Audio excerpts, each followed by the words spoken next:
الرحيم والصلاة والسلام على سيد المرسلين حبيب إله العالمين أبي القاسم المصطفى محمد وعلى آل بيته الطيبين الطاهرين الذين أذهب الله عنهم الرجس وطهرهم تطهيرا. صلوات.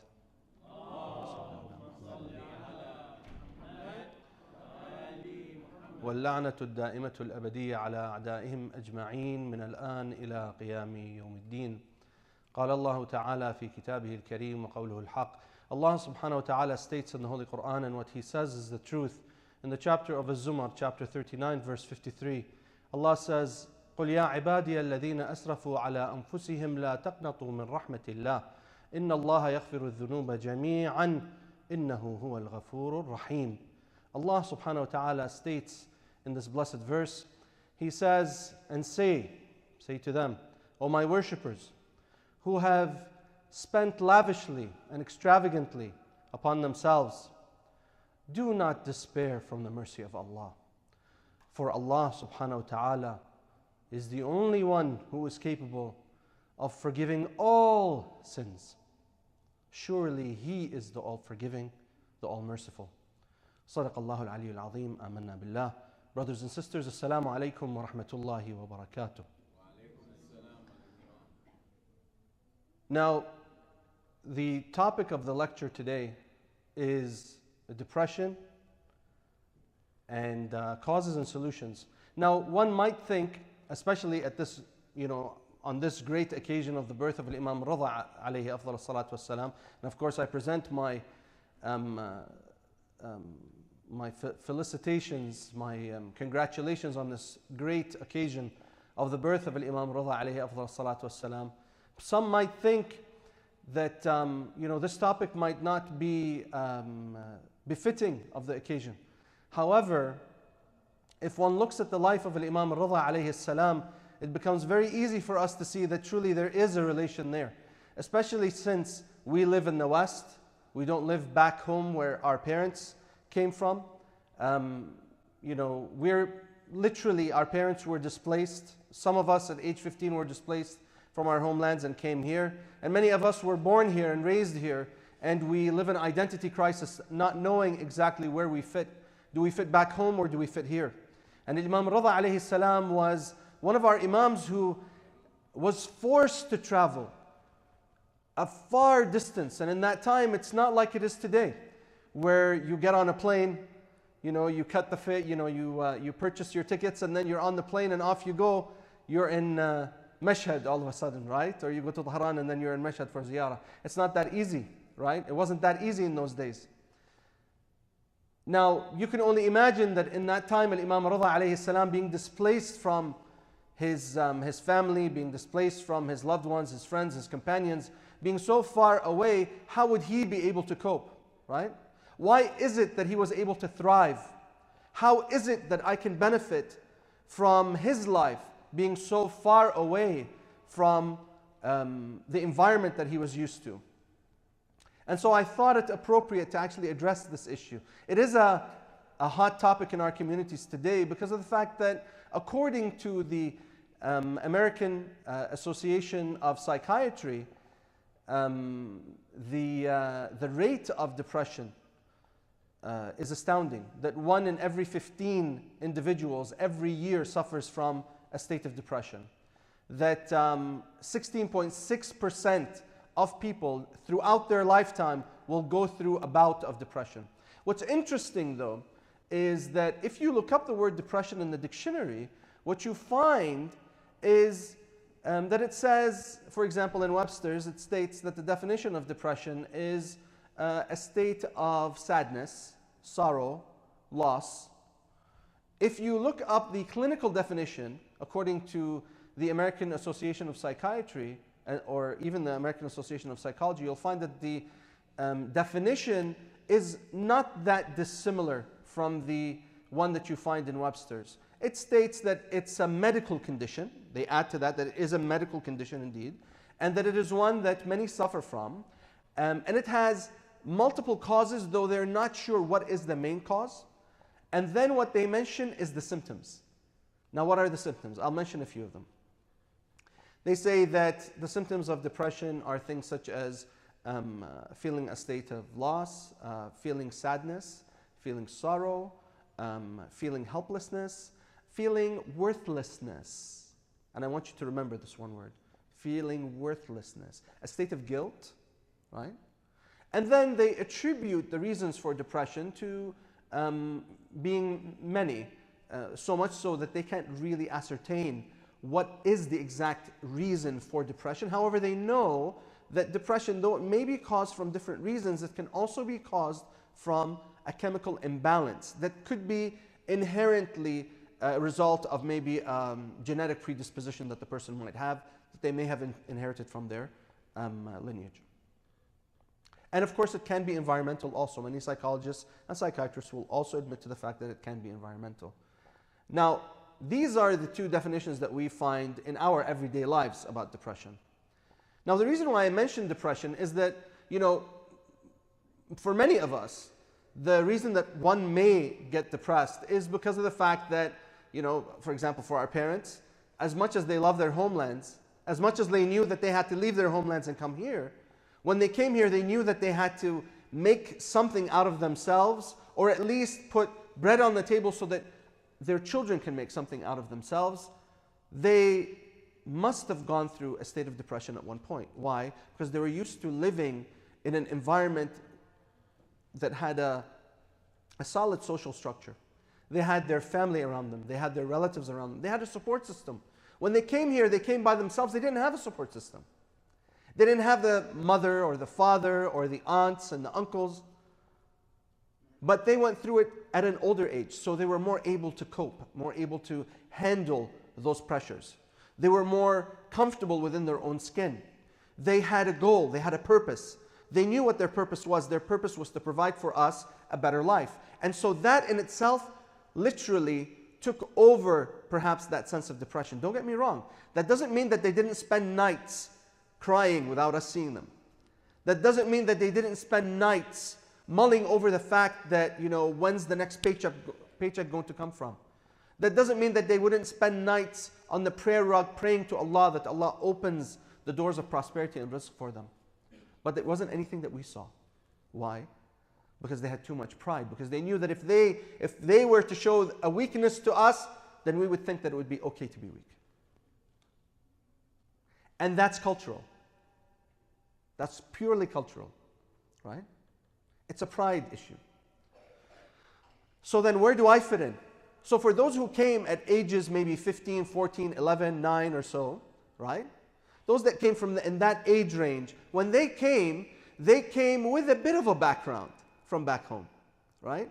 They had a bit of the language, They go to school, they see strange things. I remember when I first came to school in North America, I saw strange things. I saw people disrespecting their teachers. I heard, people cussing in school. That was something I wasn't used to, right? I thought, oh my God, I'm in a jungle. That in itself was enough to be depressed, right? And then, when I looked at my younger siblings, now none of my siblings were born in North America, but they were very, very young.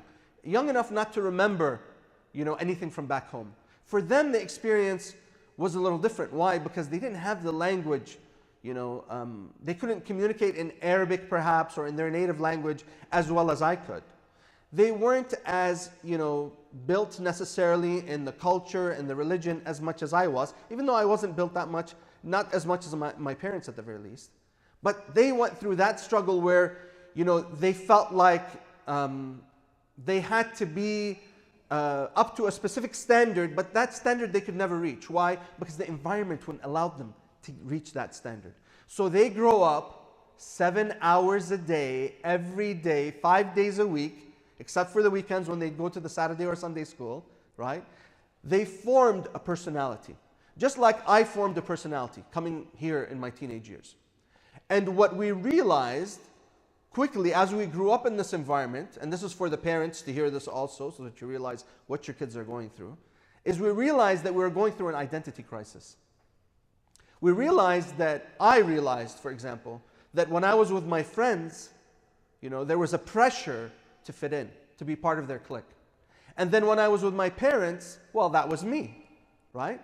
Now the question is that if you're unable to match between the two, for example, I might have had a strong personality, right? Meaning that I was very comfortable in my own skin. Don't get me wrong, that doesn't mean that I didn't go through bouts of depression or I didn't go through bouts of an identity crisis, right?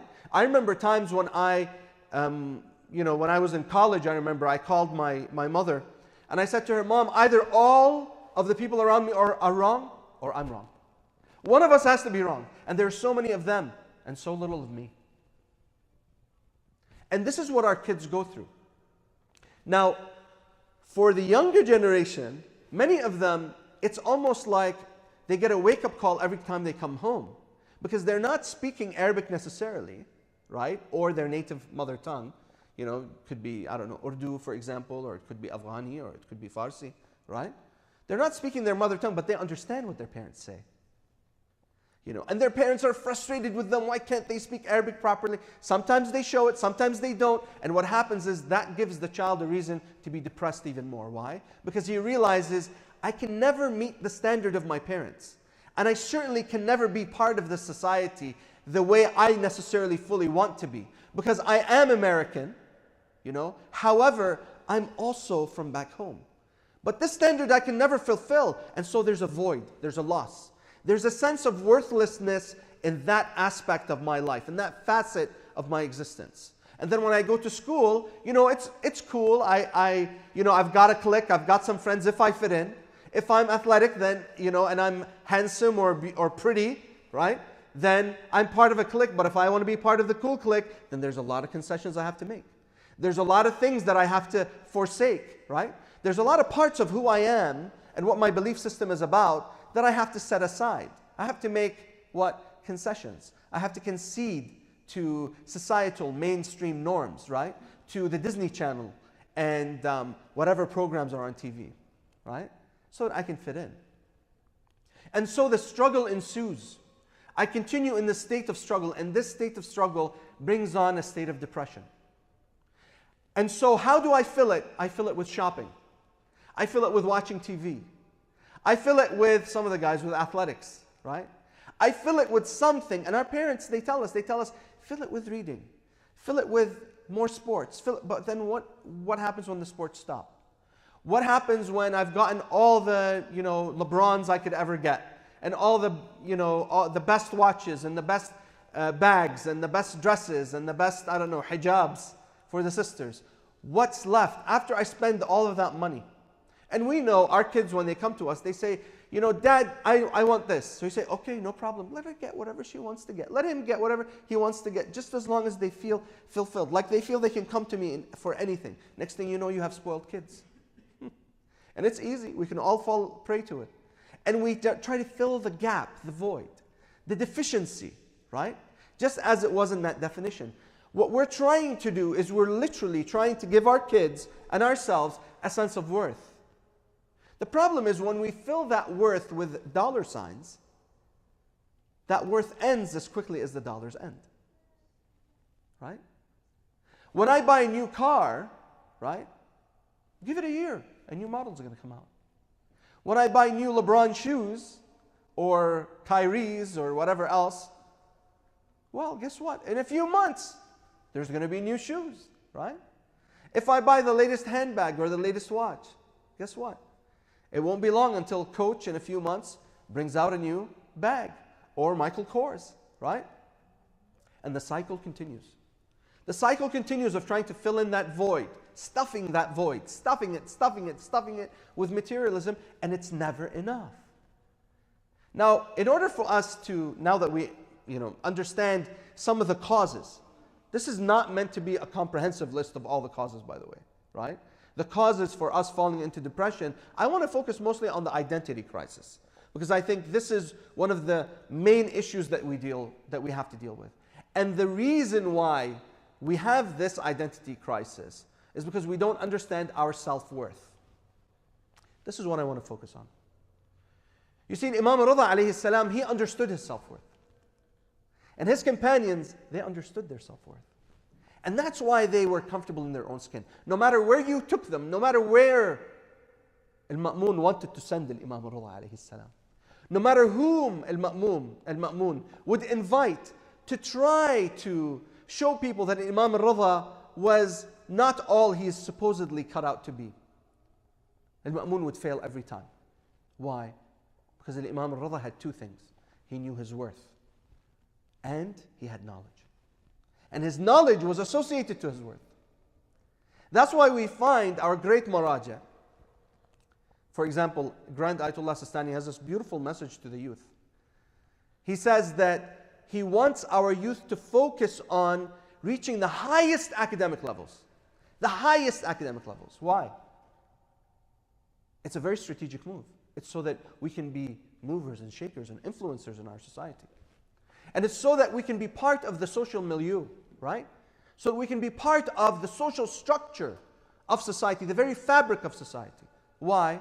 So that when people see that Muslims are smart, that Muslims are academically inclined, that Muslims have a voice, that Muslims have a great intellect, and that intellect is rooted, deeply rooted in their belief system. And their belief system is what gives them worth. You see, that's why Imam al-Rida alayhi salam was comfortable in his own skin. That's why we find that companions of our Imams, from Salman al-Farisi, al-Miqdad, and Ammar, and Zurara, and the four emissaries of Al-Hujjah Ajallah Ta'ala Farja, everybody was comfortable in their own skins, no matter what their job was. Whether they sold oil for a living, or whether they were supreme fuqaha and it was known to people. As in the time of Imam Ja'far al-Sadiq and Imam al-Baqir alayhima afdal as-salatu was-salam. Sallu ala Muhammad wa ali Muhammad.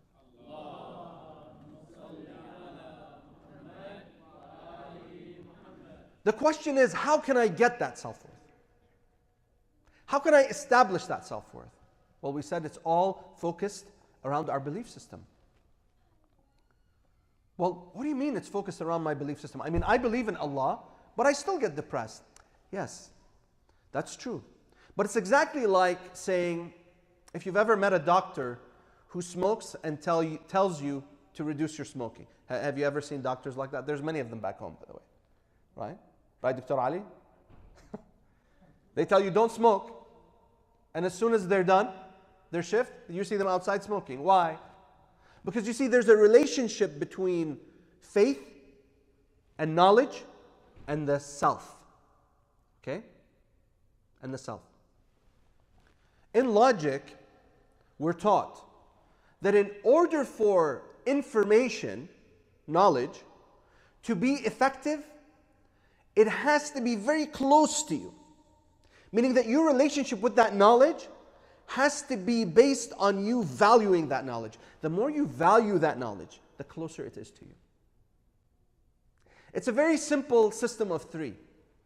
It's called the value, belief, commitment system. Let me give you an example. So here, for example, I don't know how the bus system is. Is it very good? Or does everybody need a car, just like in Detroit? Everybody needs a car, right? So here, for example, as well as in Detroit, we depend greatly on cars. We understand the value of a car. Why? Because if I don't have a car, most likely I'll be late to work or I'll be late to school, right? So I value the car. I believe in its value to me. I believe in its importance to my life. Therefore, I value it. And because I value it so much, what happens? I'm committed to getting it, to taking care of it, to making sure that it's running properly, that it has gas in it, that it has an oil, lube, and filter. And that is the what? The value, belief, commitment system, right? Now, I can apply the same value, belief, commitment system if I lived in DC. In DC, I don't need a car. I just need a Metro card. Every month, I just have to make sure that I renew my Metro card, right? Why? Because I understand the value of this card to me, because without it, I can't get from point A to B. I'll be late to school. I'll be late to work, you see? Just like the system of the car. So I value its importance to my life. I believe that without it, I shall fail. And I believe that with it, I shall succeed. And therefore, I shall be committed to it. Value, belief, commitment, right? Now the question is, do I understand the value of my religion? If I understand the value of my religion and I apply the same system of three, then what will happen? What will happen is once I value it, because I believe it's important to me, right? I will be committed to it 100%. Through that belief, it is that religion, that very religion, that will give me my self-worth. How? أمير المؤمنين علي بن أبي طالب عليه السلام صلوا على محمد وآل محمد.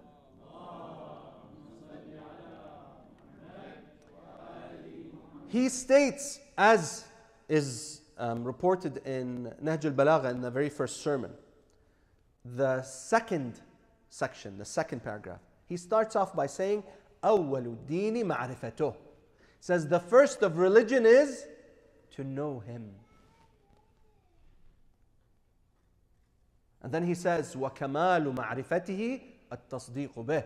He says, and the perfection of knowing Allah is to confirm and prove His existence. Then he says, وَكَمَالُ التَّصْدِيقِ بِهِ. He says, and the perfection of proving and confirming His existence is what? Tawheed. He says, is to have Tawheed. What's Tawheed? Tawheed is to prove the uniqueness of Allah subhanahu wa ta'ala. Then he says, وَكَمَالُ تَوْحِيدِ. He says, and the perfection of the Tawheed of Allah that you should have is al-ikhlasu lah. Is to have sincerity towards Allah alone and no other. Because if you start with sincerity to Allah, then everything else falls into play. So what does an Imam alayhi afdal as-salatu was-salam mean here? And how can I take on my self-worth from there? You know, in Islam, the intellect is very, very important. In the book of Al-Kafi, which is one of our 4 books of hadith, the very first narration that's mentioned in the book of the intellect, it is narrated that when Allah first created the intellect, He gave it the ability to speak and think and rationalize. And then He said to it, come forth, and it came forth. Then He said to it, go back, as though telling it to just turn around. You know how when you buy a new clothes for your kids and you say to them, oh, turn around, let me take a look, let me fill my eyes with you, right? Turn around, let me take, admiring this creation of His. Then He says, وَعِزَّتِي وَجَلَالِي مَا خَلَقْتُ خَلْقًا أَحَبُّ إِلَيَّ مِنْكَ. Surely I did not create a creation that is more beloved to me than you, O intellect. Then He says, فَإِيَّاكَ أَمُرْ وَإِيَّاكَ أَنْهَى وَإِيَّاكَ عَفْوًا وَمَا أَكْمَلْتُكَ إِلَّا فِي مَنْ أُحِبْ. This is a very important part. Then He says, and surely I have not completed you except in those whom I love. This is a very, very important section of this hadith. And neither have I completed you except in those whom I love. So if I want to be loved by Allah, then I have to work on my intellect, improving my intellect. And then what does He say? He says, فَإِيَّاكَ أَمُرْ. It is you that I command. وَإِيَّاكَ أَنَا. It is you that I forbid. وَإِيَّاكَ وَعَاقِبْ وَإِيَّاكَ أُثِيبْ. And it is you that I punish, and it is you that I reward. صلوا على محمد وآل محمد.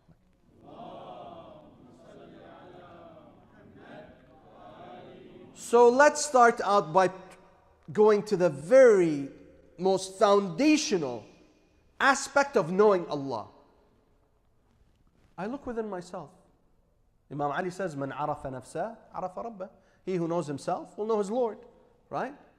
I look deep within myself. What do I find? I find that I'm limited. I'm limited by strength. I'm limited by eyesight. I'm limited by height. I'm limited by speed, right? I'm limited by time and space. I look around me, I find everything else is limited. My parents are limited, right? Limited by happiness, by sorrow, by emotion. I look at those around me, heads of state, they're all limited. They all have to put their pants on one leg at a time, right? They're limited.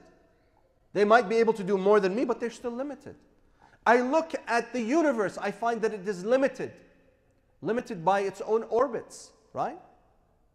Planets are limited by their own orbits. The universe then is limited. And I think to myself and I ask, what created this universe? What is the supreme creator beyond which there is no other creator? And I say, well, why don't I look at created things in this world? For example, if I look at an engine and I say, well, the engineer that designed this engine, was he inside the engine when he designed it? The answer is what? You can answer. No.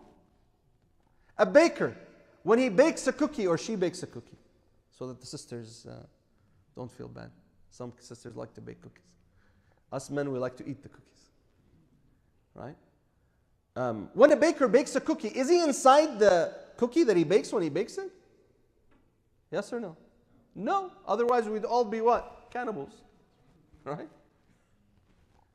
So then, let me extrapolate. Let me go and apply this idea of he who creates something cannot be inside that thing that he creates when he creates it. Why? Because it would have to be created in the first place. For those who understand philosophy, this would be a circular argument. So I say to myself, okay, what about this universe? The supreme creator of all. If he created the system of time and space, this limited world, and he's not inside this system when he created it, then where is he? Is he limited or is he unlimited? Which one is it? Huh? Unlimited.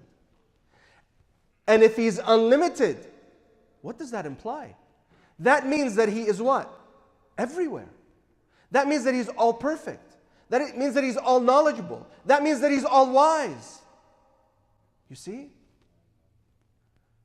So simply, we were able to prove that Allah is the all-perfect, all-knowing. And if he's unlimited, then is he changing? Change is a limitation. Right? I change because I'm limited by time. But Allah is unlimited. Which means, does he change? No, he doesn't. Does he change? Allah existed before all things, exists when all things exist, and exists after all things exist, cease to exist. Right? That's just the very nature of being unlimited.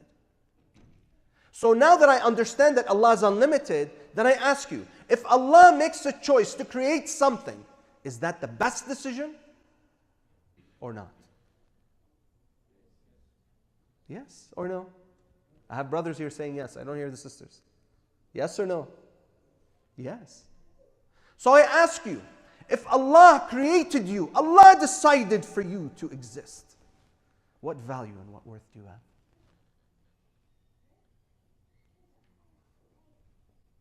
Did you ever think of it that way?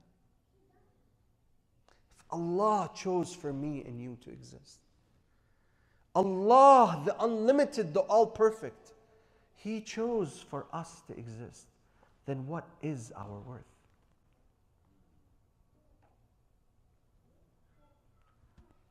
Now that I realize my worth, everything changes empirically. Everything changes. I start to realize now that I must dignify myself. I must have self-respect. And not only that, Allah chose for each and every one of you to exist, which means I must respect you and respect your existence and your worth as much as Allah does. Whether you're Muslim or not. Whether you're Ithna Ashari or not. And so when I hear Amir al-Mu'mineen say that your brother is either a brother in humanity or in faith, now that takes on a whole new meaning. Now the idea of humanity and brotherhood has greater value, has greater worth to me. Now when I see other human beings and they're good, then they remind me of the divine, the sublime, Allah subhanahu wa ta'ala. The goodness of creation.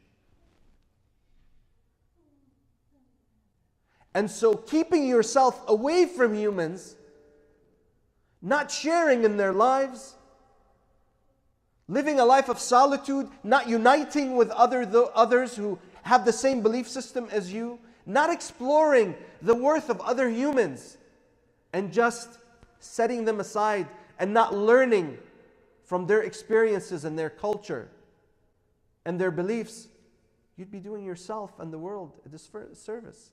Because Allah says in the Holy Quran, Ya ayyuhan nas, in Surah Al-Hujurat, Inna khalaqnakum min dhakrin wa untha, وَجَعَلْنَاكُمْ شُعُوبًا وَقَبَائِلَ لِتَعَارَفُوا إِنَّ أَكْرَمَكُمْ عِنْدَ اللَّهِ أَتْقَاكُمْ. Allah says, O people. He doesn't say, O believers, Ithna Asharis. He doesn't say, O Muslimin. No, He says, O people. O people. He says, surely we created you as male and female. And we made you tribes and nations so that you may become acquainted with one another. Surely the best of you, here it is the most pious, the most aware of Allah's existence, the most in understanding of Allah's value, of their worth. And that if we understand this, then we will value what we believe in. And if we value it to our lives and to others, then we'll be committed to it. And what will I be committed to? I'll be committed to helping you, brother, and getting to know you. I'll be committed to helping you, brother, and getting to know you. And you'll be the same with me, right? I'll want to go and get acquainted with people. I'll want to know people. Why? Because I'll say, there's a reason why Allah placed this human being in this world. This person is worthy. And that person will look at you the same way, Brother Taha. See? Now, when I value myself, and I value, I'm this limited being and Allah chose for me to exist. How can I feel a state of loss? Where can I get my sense of fulfillment? Well, we proved Allah is unlimited. What fills everything? If you're unlimited, you're everywhere. Should I not fill the void that I feel within me with the remembrance of Allah? And that surely, because He is the unlimited, that no matter how much of a void that I have, that void will always be filled. That's what being unlimited is. But I have to recognize it. It's there. I just have to connect myself to it. That's the solution. Allah says in the Holy Quran, and exalt Him, remember Him, قبل طلوع الشمس, before sunrise, وقبل غروبها, and before sunset, ومن آناء الليل فسبح. Allah says, surely do tasbih, remember me, not just in talk, not just in tongue service, but in action. وأطراف النهار, and the ends of the day. If I do that, then there's no way that I'll feel depressed. That's the ultimate solution. When I remind myself of al-haq, Allah subhanahu wa ta'ala.